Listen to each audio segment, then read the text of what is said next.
Republicans for Harris launches. Aiming for Biden-like appeal to anti-Trump voters, the group known as Republicans for Biden is officially relaunching Sunday as Republicans for Harris. And aides on the revamped Democratic campaign are hoping that a much different candidate will be able to deliver on what had been a key part of Joe Biden's electoral promise. The rollout will include outreach from Republicans to Republicans, targeted ads, and themed events as aides aim to convince voters that Kamala Harris is not a San Francisco radical and that Donald Trump and others have changed. In an election that is once again looking tight, the Harris campaign is hoping that Republicans repelled by Trump and independent moderates can help make a difference for the vice president in critical states. At its core, the latest effort targets Republicans who see Trump as anathema or the kind of existential threat to democracy that would compel them to cross party lines and who had bought into Biden as an acceptable alternative. Aides who have been shifting from @joebiden.com to @kamalaharris.com email addresses acknowledge now that the outreach to these Republicans had become difficult as confidence in Biden spiraled after his dismal debate performance. A post-debate call with supporters of Trump's former GOP primary rival Nikki Haley was marked by several expressions of diminished confidence in Biden, another reflection of how deep the president's problems were, according to one person involved. But the Democratic energy around the switch to Harris is now reaping benefits, aides say. There's a lot of excitement because I think people were feeling unsure of where things were going, and now they are all on board, said Austin Weatherford, a one-time chief of staff to former Republican Representative Adam Kinzinger of Illinois. Weatherford had just started gearing up with the Republicans for Biden effort in June when the race took a turn. Weatherford told CNN that, while Biden was providing the alternative on the topic of preserving democracy, now people just see it more clearly.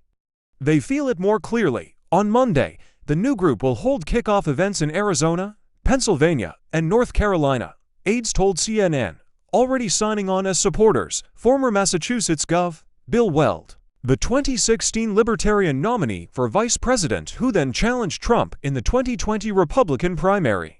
Former New Jersey Gov. Christine Todd Whitman, Kinzinger, former Virginia Representative Denver Riggleman, former Illinois Representative Joe Walsh, who also challenged Trump in the 2020 primary, and former Trump Press Secretary Stephanie Grisham. Former Rhode Island Representative Claudine Schneider, who now lives in Colorado and has been leading efforts to organize other former Republican members of Congress, told CNN via email that she believes Harris is the perfect candidate to oppose Trump, calling her intelligent, honest, hardworking, and someone who genuinely cares about every citizen and about justice. Schneider said that she is interested in changing the political conversation back toward compromise and that the character differences between Harris and Trump are very much on her mind and the minds of others she's spoken to. Harris aides have quickly announced changes to many of her previous more liberal positions.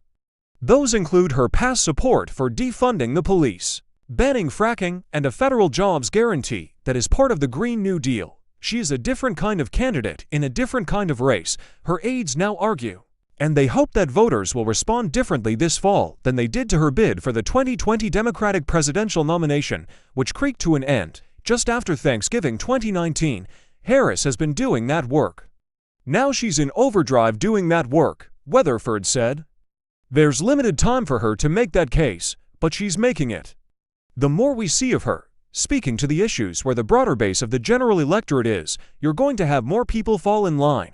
As for worries that Harris is too liberal, Schneider said, I have a hard time these days in the application of the terms liberal and conservative, especially suggesting that addressing climate change is liberal and other uses of conservative. Schneider, who served 10 years in the House from 1981 to 1991, said like-minded Republicans are working toward a decisive trifecta for the Democrats this year, referring to helping the opposing party retain the presidency and the Senate and flip the House. Their reasoning, Schneider said, was so that 1, we can actually move our country forward, and 2, give us time to resurrect a Republican Party that reflects the values of Abraham Lincoln, Teddy Roosevelt, and Ronald Reagan.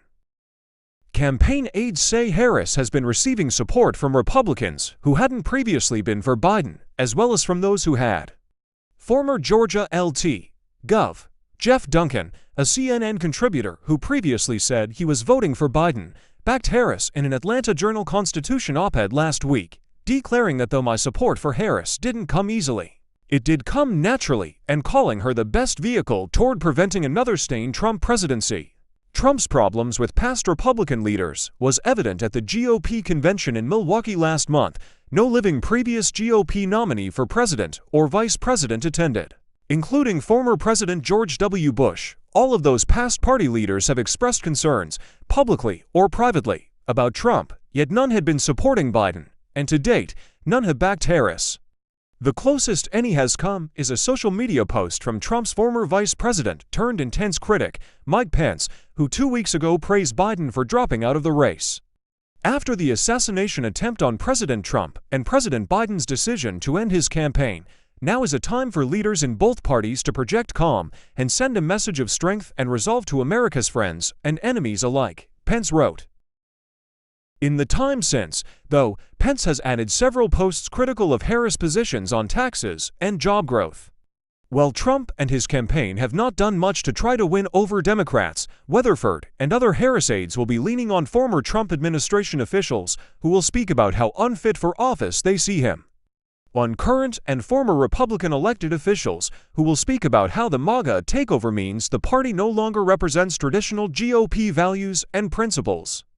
And on rank-and-file Republican women, who will put out testimonials on why they're rejecting Trump. We want Republicans talking to Republicans, Weatherford said, because we think that's the best way to make it work.